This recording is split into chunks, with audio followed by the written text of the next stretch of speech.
नमस्ते दोस्तों। 20 minute lesson में आप सभी का स्वागत है। और आज का हमारा विषय है डायमेंशनल एनालिसिस। तो सबसे पहले अगर हम डायमेंशन की बात करें तो किसी भी फिजिकल क्वांटिटी को बेस क्वांटिटी से रिप्रेजेंट किया जा सकता है, तो वो उसका डायमेंशन कहलाता है। एक बार मैं इसके डेफिनेशन बता देता हूँ। The dimension of a physical quantity are the powers to which the base quantities are raised to represent that quantity. जैसे कि एग्जांपल है वेलोसिटी, और इसका डायमेंशन क्वांटिटीज़ हैं वो 7 हैं, और वो इस तरीके से हैं: length, mass, time, electric current, thermodynamic temperature, luminous intensity और अमाउंट ऑफ सब्सटेंस।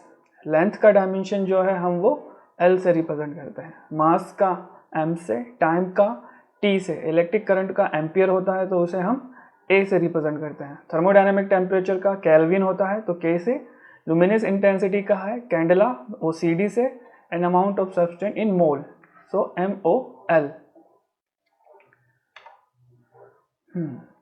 तो इसका बहुत अच्छा एग्जाम्पल हमें गैलीलियो जो हैं वो कुछ एनिमल्स के ऊपर रिसर्च कर रहे थे, तो उन्होंने ये देखा, और एग्जाम्पल के लिए हम यहाँ पे बात करते हैं हाथी का। तो उन्होंने ये देखा कि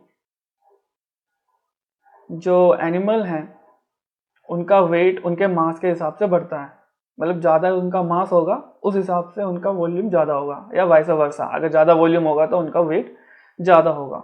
और जो उनका स्ट्रेंथ है वो उनके पैर के क्रॉस सेक्शन एरिया पे डिपेंड करता है। तो इस तरीके से उनका स्ट्रेंथ टू वेट रेशियो जो है वो हो जाता है A/V, A for the area and V for the volume. A का डायमेंशन होता है L2 और V का डायमेंशन होता है L3। तो इन दोनों का रेशियो करके हमें जो मिलता है वो है L-1। तो इस तरीके के डायमेंशन एनालिसिस से उन्होंने ये कंक्लूड किया कि जो लार्जर एनिमल्स होते हैं are less able to support their weight than smaller one. Galileo ने इस हिसाब से कहा कि a small dog could probably carry on his back 2 or 3 dogs of his own size, but I believe that a horse could not carry even one of his own size। मतलब जो छोटे मोटे कुत्ते होते हैं या छोटे कुत्ते होते हैं वो अपने ही साइज के 2 या 3 दूसरे कुत्तों को भी अपने पीठ में लाद सकते हैं, पर एक घोड़ा दूसरे घोड़े को नहीं लाद सकता। तो ये तो गैलीली ने डायमेंशन एनालिसिस से निकाला था। अब हम आगे चलते हैं the principle of dimensional homogeneity. तो मैं एक बार पढ़ देता हूँ। Every physical term that is added, subtracted, equated और compared in every valid equation और inequality must be of the same dimension denominated in the same unit of measure. तो जो भी फिजिकल क्वांटिटी है हम उसको तभी ऐड मतलब प्लस कर सकते हैं या माइनस कर सकते हैं, सब्ट्रैक्ट कर सकते हैं, या उन दोनों को इक्वेट कर सकते हैं, मतलब left hand side equal to right hand side, जब तक उनका डायमेंशन सेम ना हो। जैसे कि हम लेंथ में अगर बात करें तो 1 मीटर को 3 मीटर से प्लस किया जा सकता है, जिससे हम उसे 4 मीटर कर मतलब मिल जाएगा। उसी तरीके से टाइम में 9 सेकंड को अगर हम 2 सेकंड से माइनस करें तो हमें 7 सेकंड मिल जाएगा, बट हम 1 मीटर को 9 सेकंड से प्लस या माइनस नहीं कर सकते। और एक और बात, ये दोनों जो यूनिट है वो सेम होना चाहिए, मतलब 1 मीटर और अगर 3 मीटर को हम तभी प्लस कर पाएंगे, मतलब तभी हमें 4 मीटर मिलेगा, या उन दोनों के कोफिशिएंट को हम तभी प्लस कर पाएंगे जब उन दोनों का यूनिट सेम है। अगर ये मीटर के बजाय किलोमीटर में होता तो हम इसको इस तरीके से प्लस नहीं कर सकते। पहले हमें 3 किलोमीटर को मीटर में कन्वर्ट करना पड़ेगा, उसके बाद ही हम उसको ऐड कर सकते हैं। और इसी तरीके से हम दो अलग अलग चीज़ को तभी इक्वेट कर सकते हैं, मतलब लेफ्ट हैंड साइड और राइट हैंड साइड तभी इक्वल होगा जब तक उनका डायमेंशन सेम ना हो। जैसे एनर्जी और वर्क, इन दोनों का डायमेंशन सेम है, m1 L2 T-2। तो इस प्रिंसिपल को हम प्रिंसिपल ऑफ डायमेंशनल होमोजेनिटी कहते हैं। वैसे तो इसके बारे में सारे ही साइंटिस्टों को बहुत पहले से पता था, पर जोसेफ फोरियर ने इस कॉन्सेप्ट को विस्तार से बताया 1822 में। अब हम आगे चलते हैं, symmetry under change of unit. इसका मतलब ये होता है कि अगर कोई इक्वेशन ट्रू है, जैसे कि एग्जाम्पल के लिए यहाँ पे बता रखा है कि distance is equal to half of acceleration due to gravity into में टाइम का स्क्वायर, तो इसमें जो है इन दोनों का यूनिट कुछ भी हो सकता है, पर ये इक्वेशन वैलिड होगा। एस जो है वो डिस्टेंस है, तो वो मीटर में भी हो सकता है, किलोमीटर में भी हो सकता है और लाइट ईयर में भी हो सकता है। वैसे ही टी जो है वो सेकंड, मिनट और किसी में भी हो सकता है। इसकी वजह से इस इक्वेशन को कोई फर्क नहीं पड़ेगा। तो इस कंडीशन को हम कहते हैं symmetry under change of units. अब हम आगे बात करते हैं डायमेंशनलेस प्रोडक्ट। तो डायमेंशनलेस प्रोडक्ट को समझने के लिए हम एक एग्जांपल लेते हैं। जैसे कि ये एक वेल नोन इक्वेशन है, y minus y naught equal to u naught t minus half g t square, जहाँ पे y जो है वो फाइनल पोजीशन है। जनरली ये फ्री फॉल का इक्वेशन है। जब हम किसी मास को किसी टावर से ड्रॉप करते हैं तो वो ये इक्वेशन को फॉलो करता है। तो इसमें y नोट जो है वो है इनिशियल पोजीशन, y जो है वो है फाइनल पोजीशन, u नोट जो है initial velocity, t is the time required for any object from y naught to y, and g is acceleration due to gravity and t is the time same. Now if we equate or compare the both equation, then we can see the final dimensions are length. That's the final dimension are length. Here L minus L is the dimension of length, Lt minus 1 is the dimension of the initial velocity, t is for the dimension of t, Lt minus 2 is for the dimension of acceleration due to gravity, t2 is the dimension of the t square. Now finally what we get, the result is L minus L equal to L minus L, which is L or L, because whatever be the result, it should be in length, and length has a dimension L. Now dimensionless product means in दोनों का dimension अभी L है, but अगर हम इस equation 1 को जी t square से divide कर दें तो हमें जो फाइनल डायमेंशन मिलेगा वो होगा L की पावर 0। तो इस तरीके से किसी भी वैलिड इक्वेशन को हम डायमेंशनलेस प्रोडक्ट में कन्वर्ट कर सकते हैं। इसकी इम्पोर्टेंस क्या है ये हमें अभी आगे पता चलेगी, पर यह बहुत ही इम्पोर्टेंट है कि डायमेंशनलेस प्रोडक्ट हम किसी भी इक्वेशन का निकाल सकते हैं। तो अब हम आगे चलते हैं, डायमेंशनल फॉर्मूला। जैसे कि मैंने आपको बता दिया था कि हमारे पास 7 फंडामेंटल डायमेंशंस हैं, और वो हैं length, mass, time, electric current, thermodynamic temperature, luminous intensity and amount of substance. तो अगर हमें किसी का डायमेंशन फॉर्मूला पता करना है तो उसमें यूज होने वाले डायमेंशन वेरिएबल के बारे में पता होना चाहिए।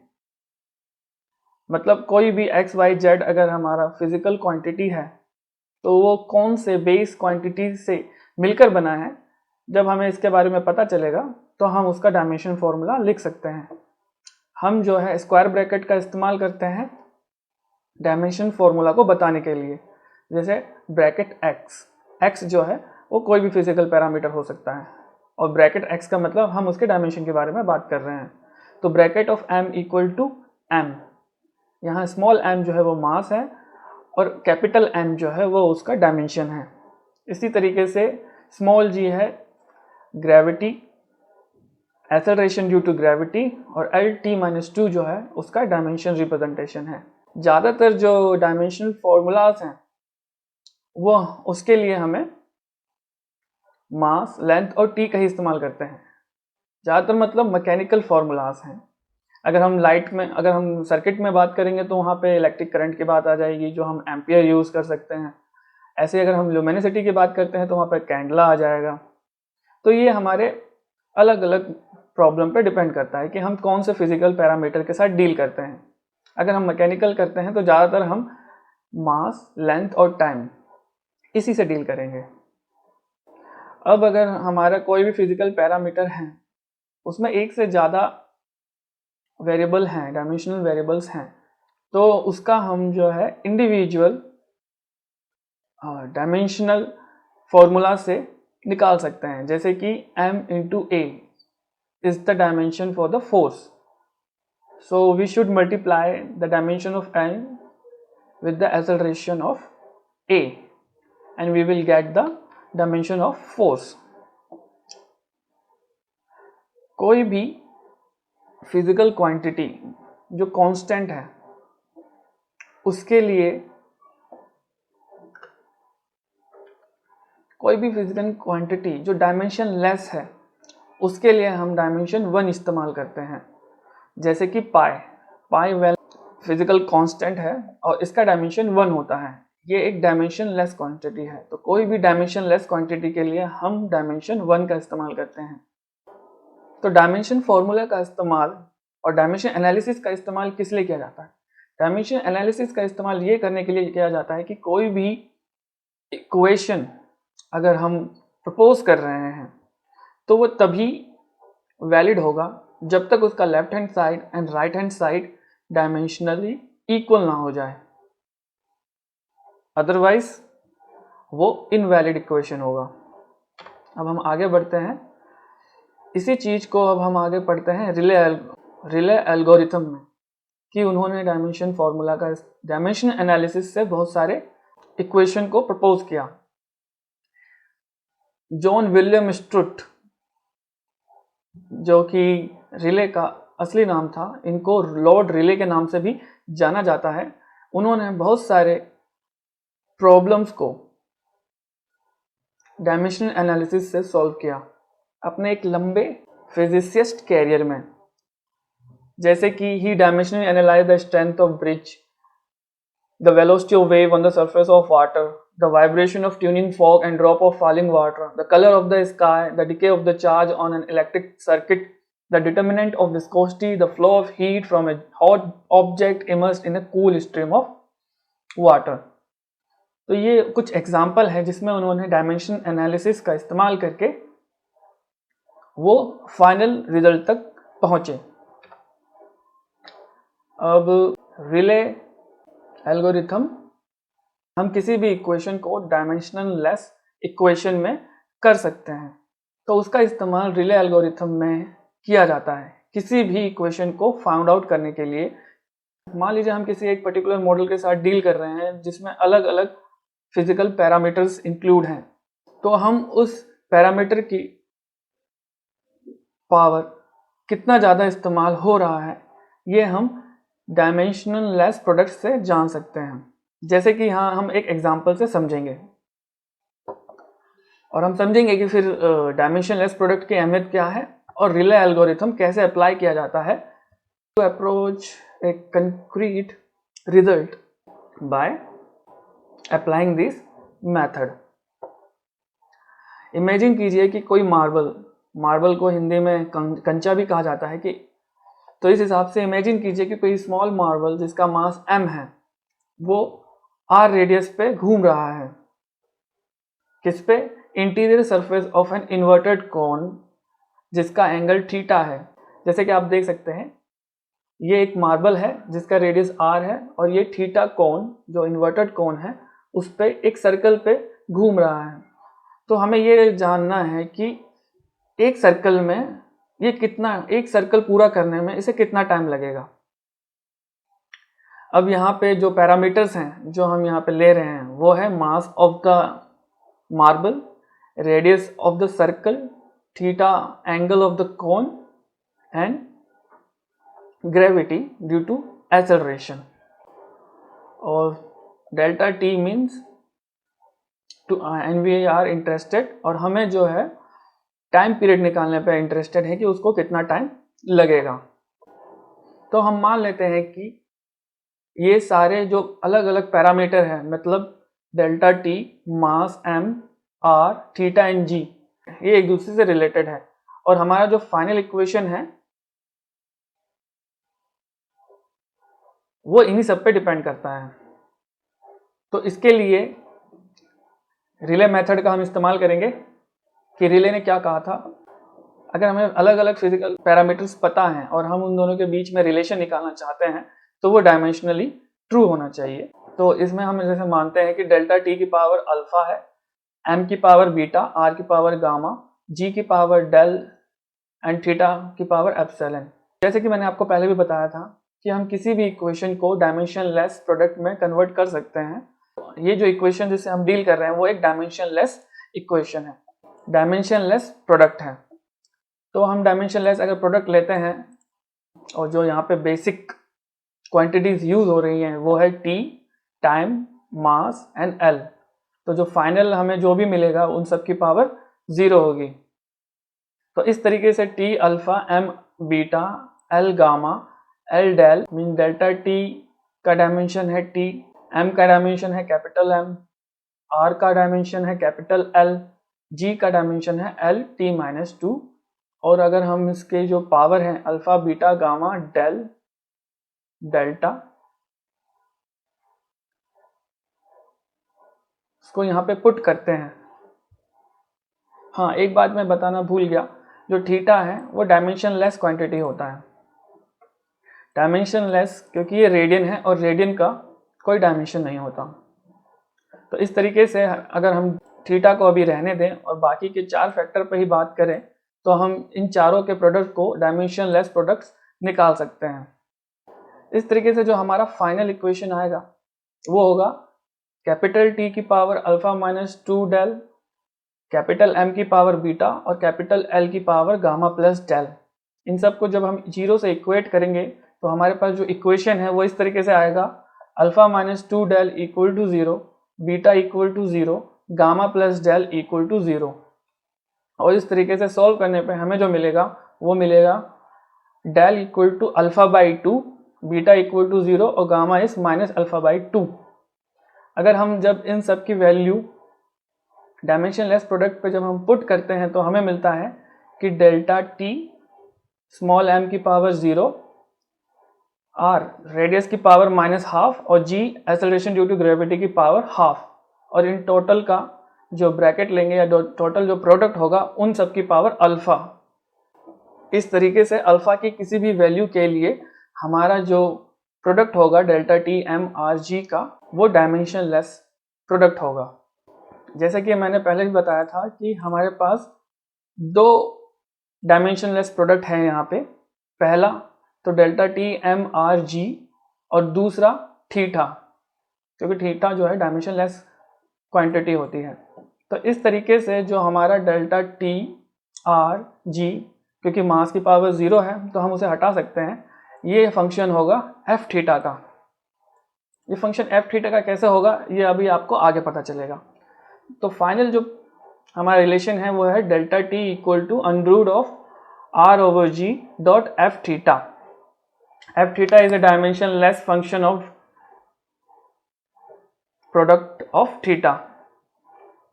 और जब हम इसे और भी रिग्रेसली एनालाइज करते हैं या दूसरे पैरामीटर्स हम इसे जानते हैं तो हमें पता चलता है कि एफ थीटा जो है वो 2 पाई अंडर टेन थीटा के बराबर आता है। रिले एल्गोरिथम से अगर हमें कोई मॉडल प्रपोज करते हैं और उसमें फिजिकल पैरामीटर्स के बारे में हमें पता होता है और हम जो है उसके रिलेशन को निकालना चाहते हैं तो ये एल्गोरिथम अप्लाई करके निकाल सकते हैं। चलो अब हम आगे चलते हैं। Relay algorithm modified. अब हम मॉडिफाइड की ज़रूरत क्यों पड़ी वो हम देखते हैं। जैसा कि हमने देखा था पिछले प्रॉब्लम में जहाँ पे डेल्टा टी एम आर और जी का हम डायमेंशनलेस प्रोडक्ट निकाल रहे थे तो वहाँ पे अल्फा की पावर 1 आई।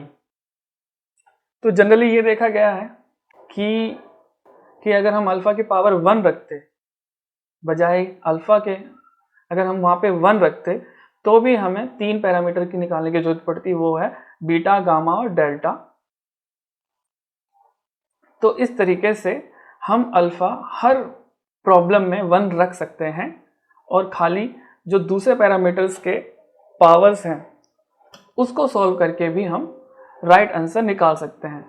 तो ये रिले एल्गोरिथम मॉडिफाइड है, मतलब हमें कोई भी, अगर हमारे पास कितने भी फिजिकल पैरामीटर्स हो, उसमें से पहले पैरामीटर को अगर हम 1 ही रखते हैं तो भी हम अपना रिलेशन निकाल सकते हैं।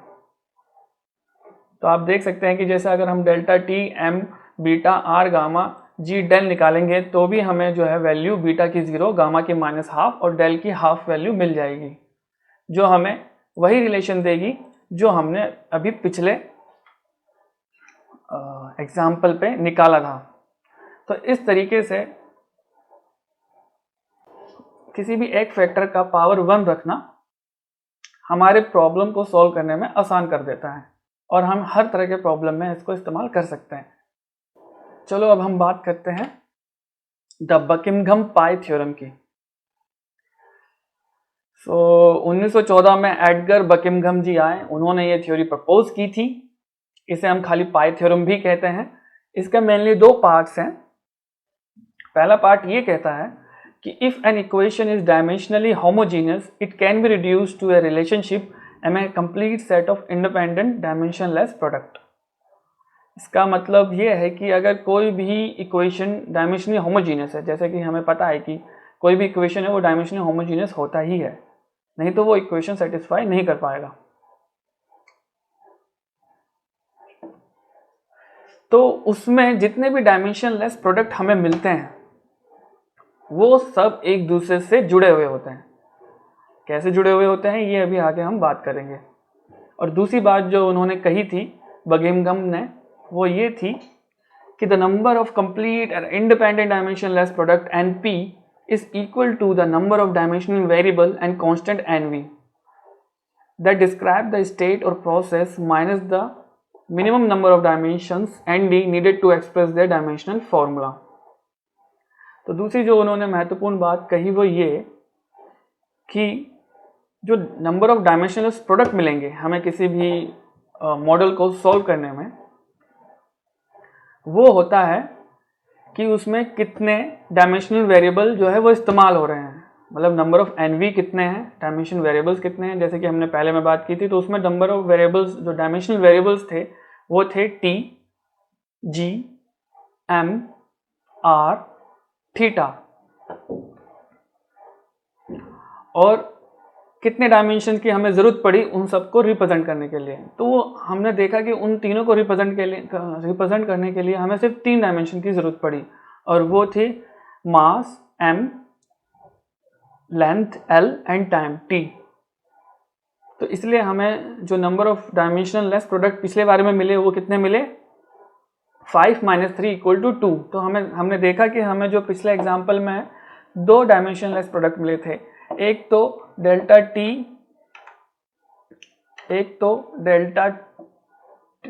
टी एम आर जी का, और दूसरा था थीटा खुद एक डायमेंशनलेस क्वांटिटी था। तो इस डायमेंशनलेस प्रोडक्ट को तो हमें पिछली बार में डेल्टा टी आर जी इसका और थीटा, ये 2 डायमेंशनल प्रोडक्ट्स मिले थे और ये दोनों इंडिपेंडेंट थे। बकिंघम ने ये जो डायमेंशनलेस प्रोडक्ट था उसको पाई से रिप्रेजेंट किया था। तो किसी भी इक्वेशन को सॉल्व करने में हमें बहुत सारे डायमेंशनलेस प्रोडक्ट मिल सकते हैं। तो जितने भी मिलेंगे उन सबको हम पाई 1, पाई 2, पाई 3, पाई 4 से डिनोट कर सकते हैं। जैसे कि हमारे पिछले एग्जाम्पल में जिसमें हमने टाइम निकाला था उसमें हमें 2 डायमेंशनलेस प्रोडक्ट मिले थे। एक था delta T g half R minus half और पाई 2 इज थीटा। अब हम इसके कुछ और इम्पोर्टेंट चीज़ों के बारे में डिस्कस कर लेते हैं। तो वो ये है कि जितना ज़्यादा डायमेंशनलेस प्रोडक्ट होगा उतना ही हम मॉडल को मुश्किल से डिस्क्राइब कर पाएंगे। इसका मतलब ये है कि डायमेंशनलेस प्रोडक्ट जितना सही मतलब कम होगा उसे सॉल्व करने में आसानी होगी।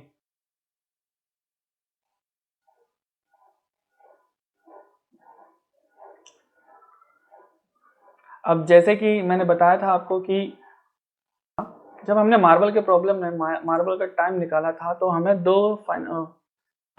दो डायमेंशनलेस प्रोडक्ट मिले थे, पाई 1 एंड पाई 2। अब उन दोनों के बीच में रिलेशन हम कैसे निकाल सकते हैं ये हमें बकिंघम पाई थ्योरम के फर्स्ट स्टेटमेंट से पता चलता है। मैं एक बार दोबारा उसे बता देता हूं। If an equation is dimensionally homogeneous it can be reduced to a relationship among a complete set of independent dimensionless product. तो इसका मतलब ये है कि जैसे अगर हमारे पास एक ही डायमेंशनलेस प्रोडक्ट है तो वो किसी का भी फंक्शन अगर हम निकालें तो वो जीरो के इक्वल होगा। इस तरीके से हमारा जो फंक्शन है डायमेंशनलेस वो एक कांस्टेंट देगा और इस पाई वन इक्वल टू सी को हम सॉल्व करके इक्वेशन आसानी से निकाल सकते हैं। तो इसका मतलब अगर हमारे पास जितना कम से कम डायमेंशनलेस प्रोडक्ट होगा उतना ही आसानी से हम उसका रिजल्ट निकाल सकते हैं। सपोज कीजिए अगर हमारे पास दो डायमेंशनलेस प्रोडक्ट हैं पाई वन एंड पाई टू, जैसा कि मार्बल प्रॉब्लम में सॉल्व करने पे केस पे आया था जिसमें हमें दो मिले थे डेल्टा टी आर जी और theta pi one pi two. तो उसमें क्या था, हमारा पाई वन जो है अगर तो हम किसी जी फंक्शन लेते हैं पाई वन पाई टू का तो वो जीरो के बराबर होगा क्योंकि ये डायमेंशनलेस प्रोडक्ट है। तो इसका जो भी फंक्शन होगा वो हमें हमेशा जीरो देगा। इस तरीके से हमें क्या मिलता है कि pi one is a function of pi two. इसी प्रकार अगर हमारे पास तीन डायमेंशनलेस प्रोडक्ट होंगे तो उस समय हमें पाई वन जो है वो दो पैरामीटर का फंक्शन मिलेगा पाई टू और पाई थ्री। तो इस तरीके से जितने भी ज़्यादा हमारे डायमेंशनलेस प्रोडक्ट बढ़ते जाएंगे उस मॉडल को सॉल्व करने में उतनी प्रॉब्लम हो जाएगी। इसलिए जितना कम डायमेंशनलेस प्रोडक्ट हो वो आसानी से हम उसको सॉल्व कर सकते हैं। तो इस तरीके से हमें जो नंबर ऑफ डायमेंशनल प्रोडक्ट है वो जितने कम हो उतना हमारे लिए सही है। अब हम एक और एग्जांपल करके देखते हैं, वो है pressure of an ideal gas. अब हमें जो है आइडियल गैस का प्रेशर निकालना है। तो मानिए हमारे पास एक आइडियल गैस है जो कि कंटेनर में भरा पड़ा है जिसका वॉल्यूम V है। इसमें जो गैस है उसके द्वारा P प्रेशर एक्सर्ट किया जा रहा है। जो गैसों की नंबर डेंसिटी है वो है total number of particle divided by the volume of the container. m जो है वो हर गैस का मास हमने n ले लिया है और उनका एक कैरेक्टरिस्टिक स्पीड या एवरेज स्पीड भी कह सकते हैं v है। तो अब हमारे पास कितने पैरामीटर्स हैं, अब हमारे पास यहाँ पे चार पैरामीटर्स हैं। हम n बाई वी को एक ही पैरामीटर मान रहे हैं जो है नंबर डेंसिटी। तो इस तरीके से हमारे पास nv जो कि डायमेंशनल वेरिएबल है, इस तरीके से हमारे पास चार डायमेंशनल वेरिएबल हैं, pressure, number density, molecular mass and average speed. और हमें इन चारों को रिप्रेजेंट करने के लिए सिर्फ तीन डायमेंशन की ज़रूरत पड़ती है, मास, लेंथ और टाइम। तो इस तरीके से हमारा ND3 हो गया। तो हमारे पास कितने डायमेंशनलेस प्रोडक्ट हो जाएंगे, तो हमारे पास डायमेंशनलेस प्रोडक्ट होंगे 4 - 3 = 1। अब हम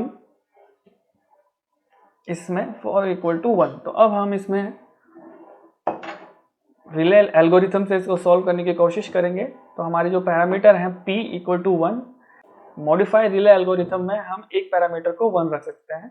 जनरली हमें जिसे निकालना होता है हम उसी का पैरामीटर 1 रखते हैं। यहाँ हमें प्रेशर निकालना है इसलिए हमने P का पैरामीटर 1 रख दिया, नंबर डेंसिटी का अल्फा, मास का बीटा और V का गामा। अब हम इसके डायमेंशन फॉर्मूला में कन्वर्ट करते हैं तो हमें मिलेगा प्रेशर का डायमेंशन फॉर्मूला है कैपिटल M L-1 T-2। इसी तरीके से N/V का जो है L-3 अल्फा, M बीटा और L-T-1 गामा। इसको अगर हम फर्दर सॉल्व करेंगे तो हमें जो फाइनल प्रोडक्ट मिलेगा या फाइनल रिजल्ट मिलेगा वो मिलेगा बीटा = -1, अल्फा = -1 और गामा इज -2।